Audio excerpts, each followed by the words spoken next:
Bonsoir à tous. Commençons par une devinette. À votre avis, quel est le point commun entre ces organismes vivants? Un champignon? Si, je vous l'affirme, c'est un champignon. Du mimosa, une mouche, un hamster et un être humain. Vous allez me répondre, a priori, aucun. Eh bien si, tous ces organismes vivent selon des rythmes biologiques et comportementaux. Et c'est une question de survie, à l'échelle de l'espèce, mais aussi à l'échelle de l'individu. Tous les êtres vivants sont soumis à des variations de l'environnement, des variations cycliques de leur environnement. Et la solution pour faire face à ce problème, eh bien, c'est la rythmicité. Les rythmes sont universels. On les retrouve dans le règne végétal, aussi bien que dans le règne animal. Ils permettent aux organismes d'anticiper ces variations périodiques de l'environnement et de s'y adapter en ajustant leur réponse physiologique. Alors ce soir, je veux vous parler de deux types de rythmes en particulier, qui sont liés à des phénomènes géophysiques immuables. Le premier de ces rythmes a pour origine la rotation de la Terre sur son axe.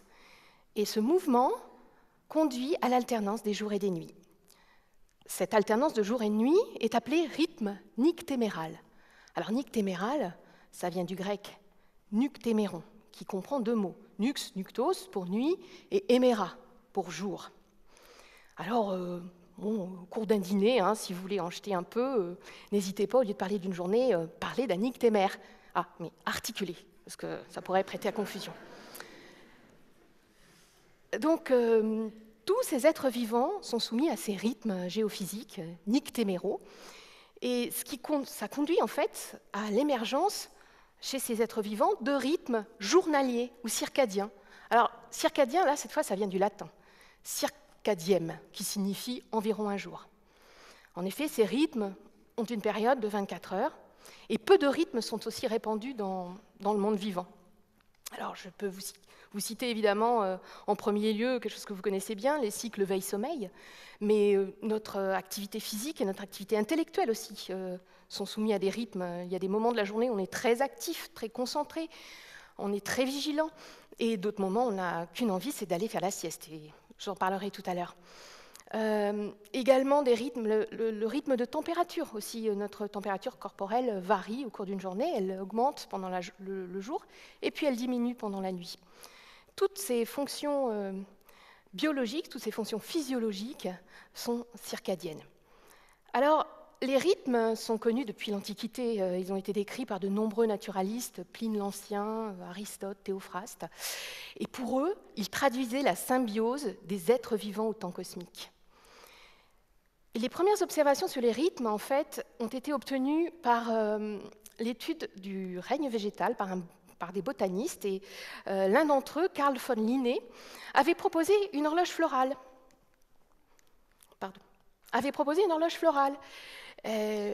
Parce qu'il avait remarqué que certaines fleurs s'ouvrent, s'épanouissent et se referment à des heures précises de la journée, et ce, quel que soit le temps. Donc, en inspectant son jardin, Carl von Linné pouvait connaître l'heure. Plus besoin de montre. Très poétique, mais pas pratique.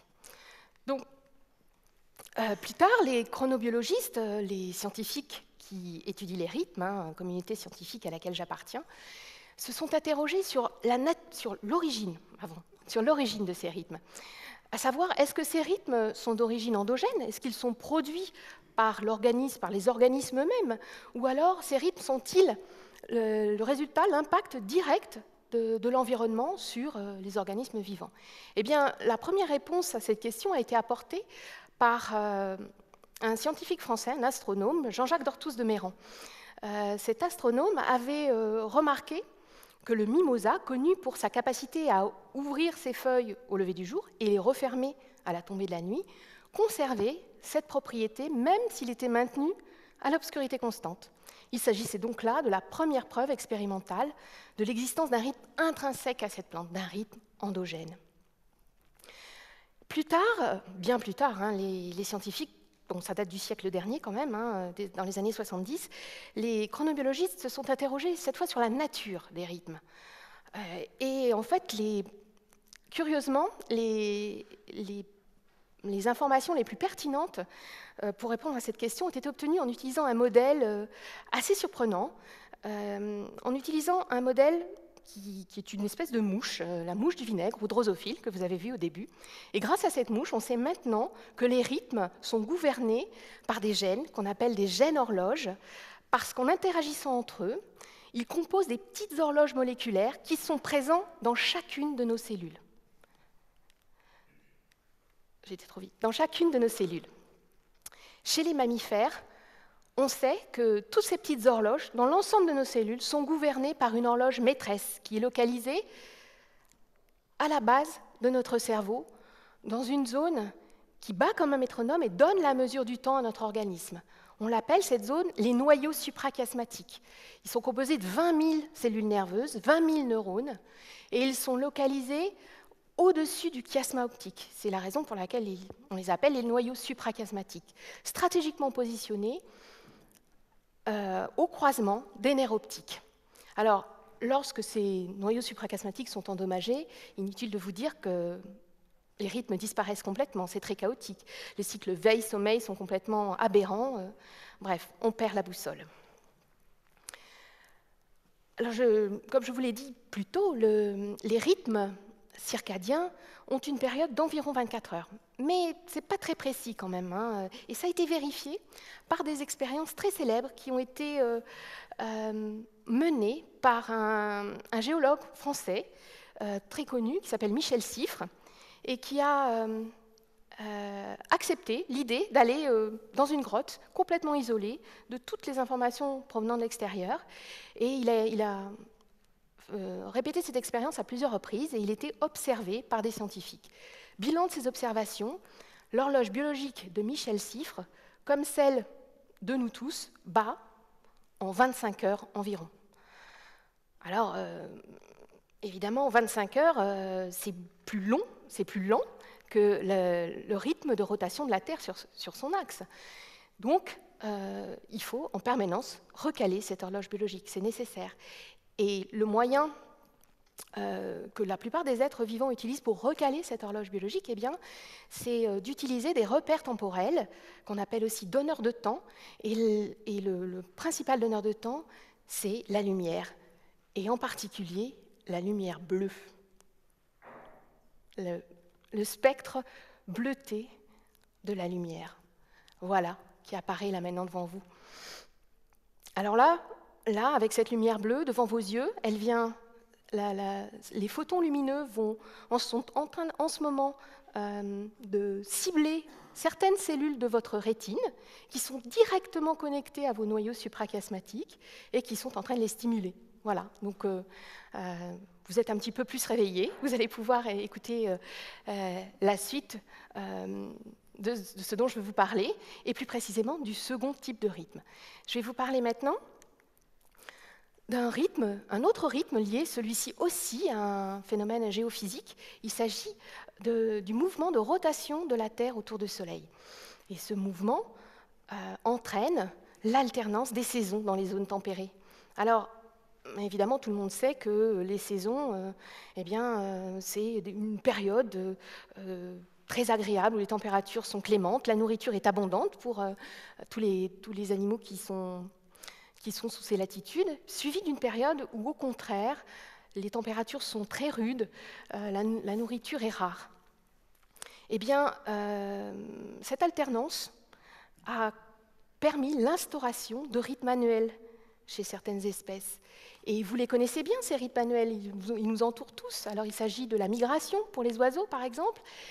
Il s'agit également du changement de pelage pour certains animaux.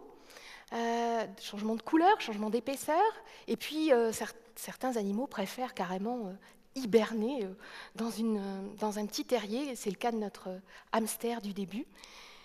Et il existe aussi une autre fonction qui est annuelle, c'est la fonction de reproduction, et celle-ci est particulièrement étudiée par les scientifiques parce que de cette programmation annuelle de la fonction de reproduction dépend rien que moins la survie des espèces et leur pérennité. Donc, elle est très étudiée. Évidemment, parce que vous n'avez jamais vu d'oisillon naître en plein mois de décembre, Non, vous n'avez pas non plus vu d'agneau gambader dans la neige. Et non. En effet, chez tous ces animaux, la programmation des naissances arrive très précisément au moment où leurs chances de survie sont maximales, c'est-à-dire au printemps ou au début de l'été. Et tout ça grâce à une programmation antérieure de la fonction de reproduction qui, elle, aura eu lieu quelques semaines, voire quelques mois auparavant. C'est bien fait quand même, non?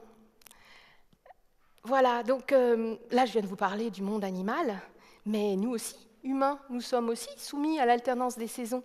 Et d'ailleurs, au début du XIXe siècle, dans certains villages de France, les registres des naissances indiquaient que plus de bébés naissaient en juillet et en août, et cela en relation avec le fait que 9 mois plus tôt, en octobre et en novembre, les hommes produisent plus de testostérone, l'hormone qui est impliquée dans le comportement sexuel. Ça vous parle, messieurs? Bon, inutile de vous dire qu'aujourd'hui, de nos jours, on ne constate plus cette saisonnalité de la reproduction, cette saisonnalité des naissances chez les humains, évidemment, puisque on est sous la lumière artificielle quand on veut, et puis les pratiques culturelles modernes aussi, la prise de la pilule contraceptive ont complètement effacé cette saisonnalité.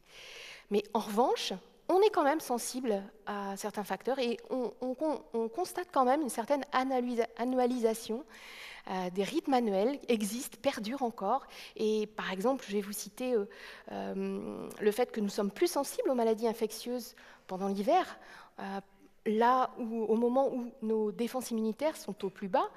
Et puis, on observe aussi un pic de pathologie cardiovasculaire à la fin de l'hiver, au moment où la pression artérielle atteint son maximum annuel. Alors, inutile de vous dire qu'avec tout ce que je viens de vous raconter, ça ne vous surprendra pas d'apprendre que les perturbations de cette horloge, l'altération de ces rythmes peut avoir des conséquences importantes sur notre physiologie. Et on le voit d'ailleurs à l'occasion d'un décalage horaire. Quand on change de fuseau horaire, il faut plusieurs jours à notre organisme pour se recaler, qui correspond à la période nécessaire à notre horloge biologique pour se mettre en phase avec l'alternance des jours et des nuits qui correspond à l'endroit où nous arrivons. Dans le cas de perturbations chroniques et répétées, là, on commence à comprendre que des perturbations donc, chroniques et répétées peuvent avoir des conséquences un petit peu plus lourdes, peuvent participer à des pathologies comme l'obésité, le diabète.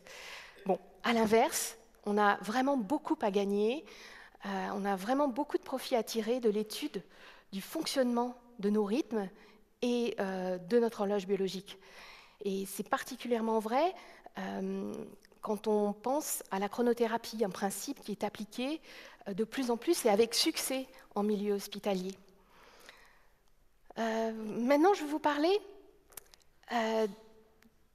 d'une observation assez récente qui a été faite par les chronobiologistes, qui date de quelques dizaines d'années.